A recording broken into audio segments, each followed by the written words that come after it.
Kita seruput kopi dulu. Baik, kita kembali di Bincang Olahraga masih dengan Ketua Harian KONI Provinsi Lampung, Bapak Brigjen TNI Purnawirawan Amal Syah Tarmizi.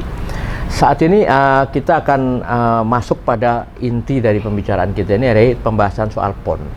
Karena PON ini tentu menjadi salah satu tujuan utama pengurus KONI ini diberikan satu nilai, itu karena PON. Berapa prestasi yang bisa diambil di PON itu. Kanjeng, kita mau membedah sedikit.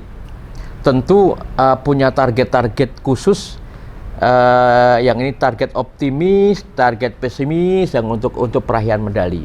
Seperti apa dari 54 cabur ini?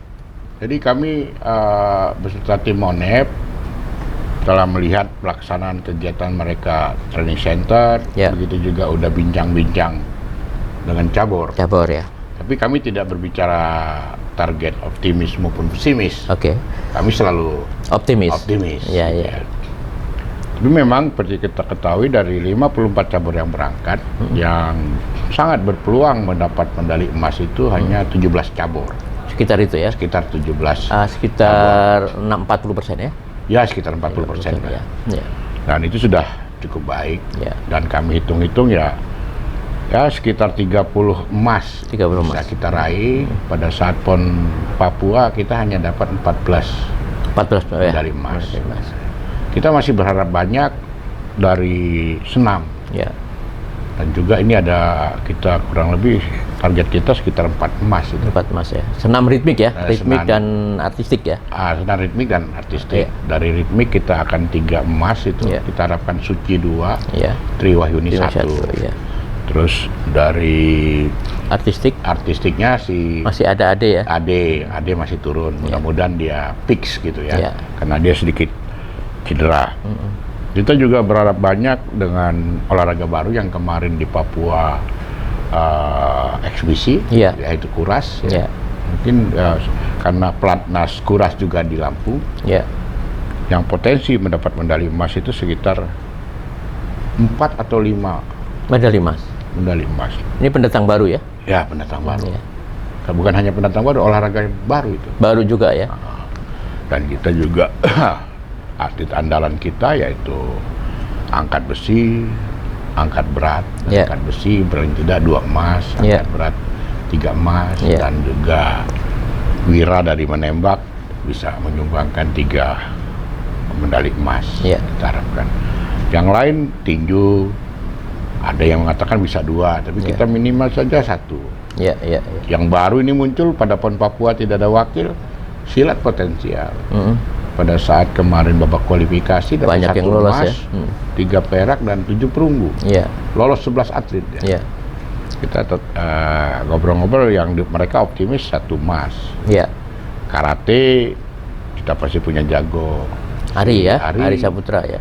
Dari judo yang sekarang sudah jadi atlet andalan Indonesia, si Indah Permatasari itu kita bisa harapkan dapat. Begitu juga dari Hapkido, dari biliar, wusu, sambo, batu roda juga masih kita targetin 1 medali emas. Walaupun pengurusnya bilang bisa 4. Optimis ya. Optimis itu itu lebih bagus. Yang optimis justru cabornya. Nggak satu. Sibli bilang 4 emas itu kan. Dari e-sport ya, karena kemarin juga ada yang mewakili Indonesia kejuaraan Asia. Kita targetin cuma 1 medali, begitu juga para motor. Tapi beberapa cabur lainnya seperti terjun payung, ada atlet peraih medali emas pada PON Jabar, bergabung lagi, kembali lagi ke asalnya, Lampung. Ini bisa juga. Ya, walaupun kita nggak masukkan ke dalam. Nggak ditargetkan secara penuh ya. Itu juga cabur-cabur yang lain. Jadi kita mengharapkan kejutan-kejutan dari cabur-cabur yang kemarin yang selama ini tidur saja nggak pernah lolos PON dan sekarang lolos PON ya. Mudah-mudahan memberikan kejutan gitu. Mudah-mudahan kesetanan juga ya. Kesetanan juga untuk meraih medali emas. Saya selalu tekankan bahwa penghargaan masyarakat, penghargaan pemerintah, tergantung atlet, hasilnya atlet, prestasi atlet. Dan prestasi atlet yang paling terlihat itu adalah pada saat PON. pendapat saya disampaikan Mas Don tadi bahwa keberhasilan KONI itu bisa dilihat salah satunya ya dari keberhasilan membina atletnya pada saat PON. PON ya. Tapi untuk PON yang sekarang ini kita serahkan sepenuhnya ke cabur. Gitu ya. Kami cuman ya EO saja lah. Agar ini berjalan sesuai dengan yang kita rencanakan. Tapi semua sepenuhnya yang menentukan atletnya, yang menentukan metode latihannya, yang menentukan di mana tryoutnya, yang mengajukan anggaran kebutuhan atlet apa, itu semuanya kami serahkan ke cabur. Ke cabur. Nah, kami juga tadi seperti di awal saya sampaikan ya harus segera membuat pertanggungjawaban sesuai ketentuan yang berlaku. Kami juga sudah memberikan bimbingan teknis. Untuk membuatkan LPG, SPJ-nya. Kalaupun nanti masih kurang, bisa konsultasi ke KONI. Bisa dibuatin lah kalau memang pengurus cabur ada kesulitan. Karena kami juga menyadari sumber daya manusia yang ada di cabur itu masih administrasinya mungkin masih kurang. Masih kurang kalau tidak bisa dikatakan amburadul itu. Tapi dengan pendidikan sekarang yang sudah ada BIMTEK, ada beberapa bimbingan dilakukan oleh KONI, mungkin juga lebih baik. Saya kembali kepada pentargetan ini dengan harapan dengan meraih 30 medali emas, itu posisinya di posisi berapa kan? Nah, kita lihat kalau nanti medali itu direbut dengan Provinsi Jawa dan tuan rumah maksimal, kita masuk di 10 besar. Masih lebih kalau 30. Ya. Kita masih bisa bisa 9 gitu dengan catatan Sumut, Aceh, DKI, Jawa Barat, Jawa Timur dan Jawa Tengah, 6 provinsi ini, 2 karena tuan rumah, jadi 4 karena ini mengambil medali yang sebanyak-banyaknya. Tuan rumah pasti ya? Tuan rumah pasti 2 kan? Ditambah lagi Jawa Barat. Ya kan? Jawa Barat sudah teruji. Jadi juara umum bukan di KHJ ya? Juara Jabar KHJ. Tambah DKI. Tambah dengan Jawa Timur. Walaupun agak ini tambah Jawa Tengah. Ada 4 tambah 2 provinsi, 6.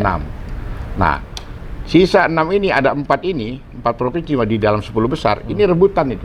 Dari Sabang sampai Merauke rebutannya. Kaltim terutama ya? Kaltim dari Kalimantannya. Dari Sulawesinya Sulawesi Selatan.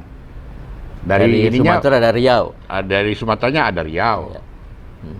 Dari ujung Jawanya ada Bali, ada NTB. Ya, Bali pasti ya. Bali. Ada Papua. Ada Papua. Nah, jadi ada sekitar 8 provinsi, Pak. Ditambah 6, ada 14 termasuk Lampung. Mana yang selip aja ya? Mana yang selip. Jadi kalau jangan sempat kita kalau ngobrol dengan cabur, ya Pak, kalau bisa ketemu Jabar, ketemu Jawa Timurnya, ketemu DKI-nya dengan tuan rumah itu di final, Pak. Nah, jadi memang nanti akan undian-undian juga akan menentukan keberhasilan, kesuksesan atlet. Tapi yang ada sekarang siapkan dengan sebaik-baiknya. Ya, tapi dengan penambahan medali juga, dengan pertambahan 10 cabang olahraga yang baru dari cabur PON, ada dari Hapkido, triathlon, sambo, ini kan kuras yang masuk ke PON sekarang baru. Termasuk kita ada olahraga berkuda, tadi mungkin belum dihitung ya. Berkuda itu juga ada atlet internasionalnya yang di endurance. Mungkin itu juga bisa ditambahkan di pencatatan target, barangkali itu masuk akal masih. Nah, olahraga-olahraga baru yang baru masuk ini kan juga membagi medali yang begitu banyak. Nah, kira-kira selain diambil bagian dari beberapa yang sangat optimis adalah kuras ya, ada 5, kemudian sambo 1 dan lain-lain. Mungkin ada penekanan di tempat lain yang mana? Misalnya penekanannya pada Hapkido yang sekarang punya ranking yang bagus sekali di nasional. Jadi memang semua cabur kita tekankan untuk bersiapan, berlatih yang sebaik-baiknya. Dan nanti juga Ketua Umum, Bapak Gubernur juga berjanji akan memberikan bonus. Dan jumlahnya nanti akan disampaikan oleh beliau. Tapi yang pasti tidak kurang daripada waktu dari kemarin ya. Tidak mungkin turun. Tidak mungkin turun. Yang kedua tadi sudah saya sampaikan di awal bahwa pemerintah, masyarakat Lampung, masuk mungkin dari swasta, penghargaan dari swasta, dari BUMD, BUMN, itu tergantung prestasi atletnya. Betul. Sehingga ya mau tidak mau harus dengan keterbatasan yang ada mempersiapkan diri yang mempersiapkan latihannya sebaik-baiknya agar mencapai prestasi yang maksimal. Masih banyak cabur-cabur lain yang belum saya sebutkan yang punya potensi. Tadi seperti Mas Don sampaikan, berkuda di endurance tuh, ini selalu latihan tuh di Sababalau itu. Ya 10 kilo dia berkuda terus bolak-balik tiap hari gitu kan. Baik daya tahan kudanya maupun daya tahan orangnya yang naik. Kan? Jadi ya mudah-mudahan ada kejutan-kejutan. Biar orang Lampung terkejut. Ternyata ada olahraga berkuda di Lampung. Malah mau dapat medali emas gitu. Ada yang menarik kan yang dalam pencapaian target atau apa istilahnya peringkat. Bisa jadi Lampung pada PON ke-20 mendapatkan 14 medali emas, berada di peringkat 10. Ini mendapatkan 30 medali, tidak di peringkat 10. Kan bisa saja karena penyebaran medali itu sekarang sangat banyak. Ada penambahan sekitar kalau nggak salah 300-an medali. Yang tentunya akan diperebutkan banyak. Dan yang tadi kita berdoa mudah-mudahan tuan rumah yang rebutan banyak di sana. Artinya dengan provinsi lain kita tinggal bagaimana bargaining ngambil nomor-nomor yang terbaik di kita gitu. Ya, seperti tadi juga karena ada pertambahan cabur maupun pertambahan nomor. Sesuai informasi yang kami dapat, medali nomor yang dipertandingkan itu sampai 1030 medali emas. Padahal pada saat PON Papua hanya sekitar 600-an. Itu juga punya dampak dengan bertambahnya atlet kita yang 2 kali lipat. Karena medali emas yang diperebutkan juga hampir 2 kali lipat. Makanya kalau kita mau aman bertahan di 10 besar ya sekitar 30 lebih. 30 lebih ya. Ambang batasnya adalah 30 ya. Ambang batasnya 30.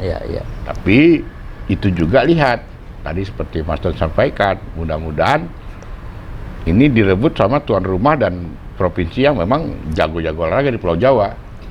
Nah, tinggal kita merata dengan kalau dari Riau, dari Sumatera itu masih ada provinsi Riau kadang-kadang Sumatera Barat juga bisa jadi kuda hitam. Dari NTB, dari Bali. Bali itu kuat loh di Bali selama ini 5 besar ya. Bali, NTB, Papua. Terus terutama dari Sulawesi Selatan, dan kelihatan juga sudah Sulawesi Tengah ini udah mulai muncul. Kalimantan Timur.